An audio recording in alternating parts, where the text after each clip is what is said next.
بسم اللہ الرحمن الرحیم۔ میں نصرت مرزا ہوں، یہ NM TV ہے، اور آج کا جو موضوع ہے وہ امریکہ میں جو ٹرمپ کے خلاف میں امپیچمنٹ کی جو مواخذے کی جو تحریک چل رہی ہے اس پر ہم گفتگو کریں گے۔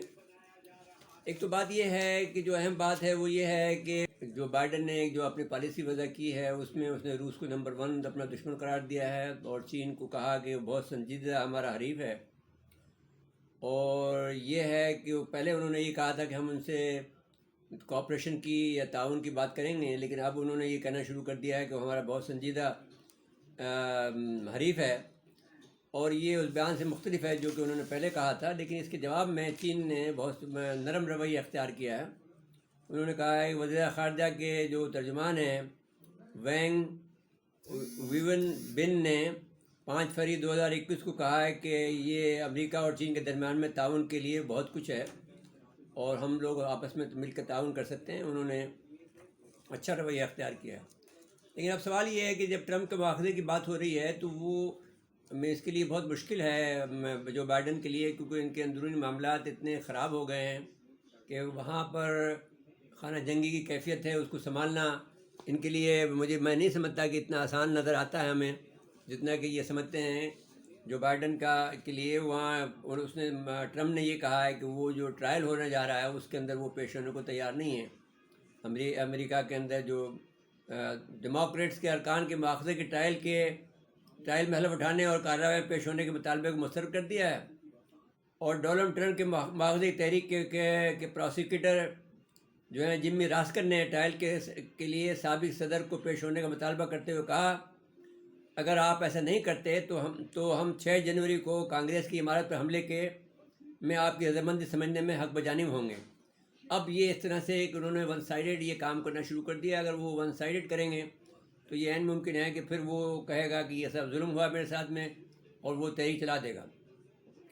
مواخذے کی جو تحریک کے پروسیکیوٹر کے مطالبے پر ڈونلڈ ٹرمپ کے ایڈوائزر جیمس ملر نے واضح کیا کہ سابق صدر ایک غیر آئینی کارروائی میں شہادت کے لیے پیش نہیں ہوں گے۔ انہوں نے پہلے ہی اس کو کہا کہ یہ غیر آئینی ہے اور اس کو ہم تسلیم نہیں کر سکتے ہیں۔ اور جیمس ملر کے اس بیان کے بعد ٹرمپ کے اٹارنی جنرل بروس کیسٹر اور ڈیوڈ شین نے کہا کہ مواخذے کے حساس کارروائی کو سیاسی کھیل نہ بنایا جائے۔ سابق صدر کے پیش ہونے کے مطالبے سے ثابت ہوتا ہے کہ ڈیموکریٹس اپنے الزام کو ثابت نہیں کر سکتے۔ تو اب یہ انہوں نے پہلے ہی جو پوزیشن لی ہے وہ بہت خطرناک پوزیشن لے لی ہے، اور ہم سمجھتے ہیں کہ یہ ایک امریکہ کے لیے کوئی خوشگوار عمل نہیں ہے، اور جب یہ ہوگا تو یہ عین ممکن ہے کہ ٹرمپ جو ہے وہاں پر ایک سول وار شروع کر دے۔ تو ٹرمپ کے خلاف بغاوت پر اکسانے کے الزامات کے تحت آئندہ ہفتے سینٹ میں مواخذے کی کارروائی شروع ہوگی، اور کارروائی کی منظوری میں ٹرمپ کی جماعت کے 10 ارکان نے ووٹ بھی دیے تھے۔ اب اس میں جو ریپبلکن تھے، جو ان کے جو ساتھی تھے، انہوں نے بھی ساتھ دیا تھا، اور کیونکہ امریکہ کی تاریخ میں یہ پہلی مرتبہ ہوا ہے کہ کس طرح سے پارلیمنٹ پہ حملہ کیا ہو۔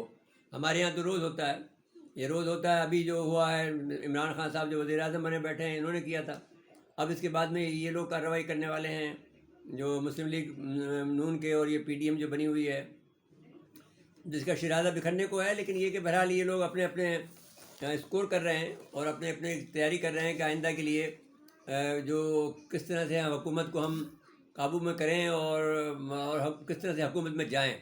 تو اس کے لیے ان کو اسٹیبلشمنٹ کی حمایت کی ضرورت ہوتی ہے، تو وہ حمایت حاصل کرنے کی کوشش کر رہے ہیں۔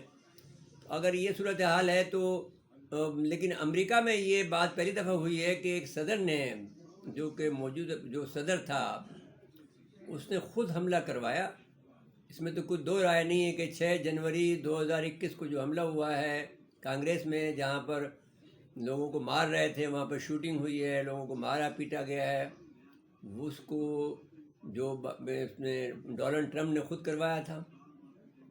اور پھر جو بائیڈن نے جس انداز سے حلف اٹھایا، وہ ایک قسم کا آپ نے اس کو پورا کا پورا آپ نے انہیں ایک یوں سمجھ لیجئے کہ ایک فوجی کیمپ میں تبدیل کر دیا تھا پورے واشنگٹن کو، اور اس فوجی کیمپ میں اس میں اتنے سخت پہرے کے اندر انہوں نے حلف اٹھایا ہے۔ تو یہ امریکہ کی تاریخ کا ایک بے سیاہ باب ہے۔ تو اس حوالے سے ہم دیکھیں تو یہ مواخذے کی جو کارروائی ہے امریکہ کی تقدیر کا فیصلہ کرے گی۔ آیا وہ ایک ملک کے طور پر کس طرح رہنا چاہتے ہیں امریکہ میں. ابھی تو انہوں نے یہ کہا ہے کہ صاحب ہم یہ پیغام یہ دیا ہے کہ ہم واپس آ گئے ہیں امریکہ میں. جو ڈونلڈ ٹرمپ کا دور تھا اس دور کے اندر جو کچھ بھی ہوا اس سے صرف نظر کرتے ہوئے ہم ابھی تک ہم سپر پاور ہیں اور ہماری سپرمیسی ساری دنیا پہ قائم ہے, اور وہ اس قسم کے فیصلے لے رہے ہیں جس طرح سے کہ وہ جو بھی فیصلے دنیا بھر میں لے رہے ہیں, چین کے معاملے میں لے رہے ہیں, ایران کے معاملے میں لے رہے ہیں, انڈیا کے معاملے میں لے رہے ہیں, روس کے معاملے, روس کو نمبر 1 دشمن قرار دے دیا. تو اب یہ ساری باتیں, اور اس میں یمن کے معاملے میں لے رہے ہیں. تو یہ ساری باتیں اگر آپ غور کریں تو یہ اس بات کا اظہار کرتے ہیں کہ وہ اپنی پوزیشن تو لے رہے ہیں لیکن وہ اندر سے کھوکھلے ہیں, اور اندر سے اگر ان کی بغاوت ہو گئی تو پھر وہ کسی قابل نہیں رہیں گے. ناظرین کرام, ہم سمجھتے ہیں کہ یہ مواخذے کی تحریک جو ہے یہ امریکہ کی قسمت کا فیصلہ کرے گی. آیا ڈونلڈ ٹرمپ کو اگر وہ اگر ان کا مواخذہ کر دیتے ہیں, ان کو صدر کا نائل قرار دیتے ہیں, انہیں غدار قرار دیتے ہیں, یا جو کچھ بھی کرتے ہیں, تو اس سے پھر یہ فیصلہ ہوگا کہ امریکہ کی صورت کیا رہے گی. آیا وہ ایک ملک کے طور پر رہ سکتے ہیں یا نہیں رہ سکتے ہیں. ناظرین کرام, اس کے بعد اجازت لیتے ہیں. اللہ حافظ.